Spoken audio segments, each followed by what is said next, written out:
Kwentong may aral ni Teacher Mengay.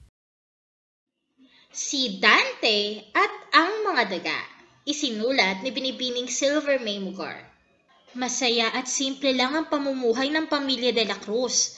Masipag ang mag-asawa sa paghahanap buhay upang mabigay ang mga pangangailangan ng kanilang nag-iisang anak, si Dante. Ngunit sadyang tamad at madumi ang gawin ng batang ito, kaya walang sawang pagpapaalala ang mga magulang niya sa kanya.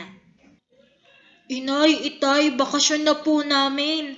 Mamasyal naman po tayo, gusto ko po maligo sa dagat. Oo naman anak, ngunit sa isang kondisyon, linisin mo muna ang kwarto mo, tingnan mo nakakalat na ang mga damit mo. Oo nga Dante, baka hindi mo mamalayan at pamahayan na yan ng mga daga itong kwarto mo. Hahaha, hindi ako natatakot sa kanila kahit madaming daga pa iyan. Ngunit sa kabilang sulok ay walang tigil sa pagtawa ang mga maduduming daga. Hihihihi, hindi pala natatakot si Dante sa atin. Ano sa tingin nyo ang gagawin natin? Hihihihi. Hindi tulad pa rin ng dati.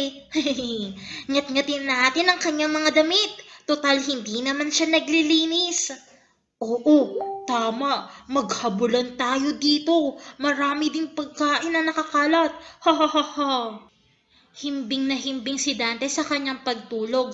Hindi niya namamalayan ang pagtatakbuhan ng mga daga sa kanyang kwarto. Walang tigil sa pagngat-ngat ang mga ito. Sinira na nila ang damit at sapatos ni Dante. Ayan, tingnan natin ano kayang magiging reaksyon niya mamaya pag gising niya. Hihihihi. Nagising na nga si Dante at sabik na siya dahil sila ay maliligo sa dagat. Anak, magbihis ka na at aalis na tayo. Opo, inay, magbibihis na po. Pero laking gulat niya sa mga nakita niya. Oh, sinong nagsira ng damit ko?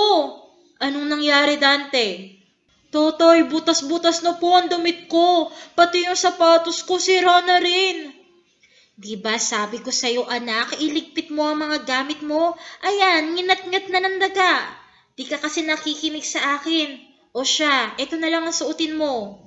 Agad nang nagbihis si Dante at ipinasok niya na sa bag niya ang mga baong pagkain. Hindi niya namalayan na pumasok din sa kanyang bag ang mga maliliit na daga. Agad silang sumakay at umalis papuntang tabing dagat. Ayan, nandito na tayo. Anak, tulungan mo muna kami, madami tayong dala. Kayo na tay, kumakain pa po ako. Habang namamasyal, kain ng kain si Dante, ngunit hindi niya ito itinatapon sa tamang basurahan. Ang sarap-sarap kumain. Alam ko na, maliligo na ako sa dagat at dadaling ko doon ang mga pagkain para masaya. Naligo na nga sa dagat si Dante, ngunit walang tigil din siya sa pagkakalat. Tapon dito, tapon doon, kalat dito, kalat doon.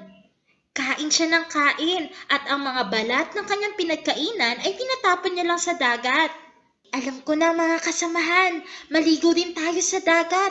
Tiyak masaya doon. Dumumi na nga ang dagat dahil sa pagkakalat ni Dante. Hihihihi. At agad lumusong sa dagat ang mga maduduming daga. Nagulat ang batang si Dante nang pinalibutan siya ng mga daga. Bakit nandito kayo? Layo, layo, ang dumi-dumi niyo, layo. Hindi ka ba natutuwa? Kasama mo kaming maligo. Madumi na ang dagat dahil sa'yo. At salamat sa'yo dahil gustong-gusto namin ito. Hihihi.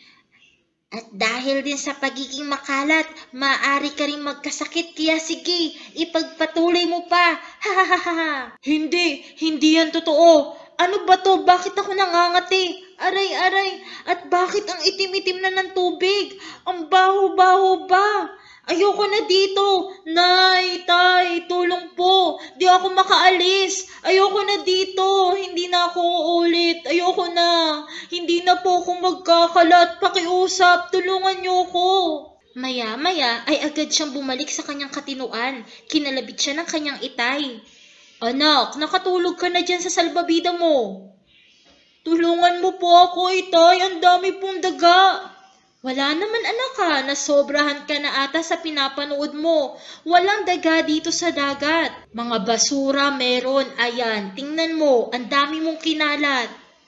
Alam mo anak, kapag hindi mo tinigil ang pagkakalat, masisira ang ating kalikasan. Dudumi ang paligid at maaari tayong magkasakit. Kaya dapat matuto kang maging responsable sa mga basura mo. Itapon mo ito sa tamang tapunan o basurahan. Opo, itay, pasensya na po. Hindi na po mauulit. Ayoko pong lapitan ulit ng mga maduduming daga. O siya, damputin na natin itong mga kalat mo. Pagkatapos ay umahon na tayo, naghihintay na ang iyong inay. Simula noon, natuto na si Dante sa kanyang pagkakamali. Kailangan niyang ingatan ang kapaligiran sa pamamagitan ng pagiging malinis sa paligid at pagtapon ng mga basura sa tamang basurahan. At hindi na rin siya muling nilalapitan ng mga maduduming daga. Wakas.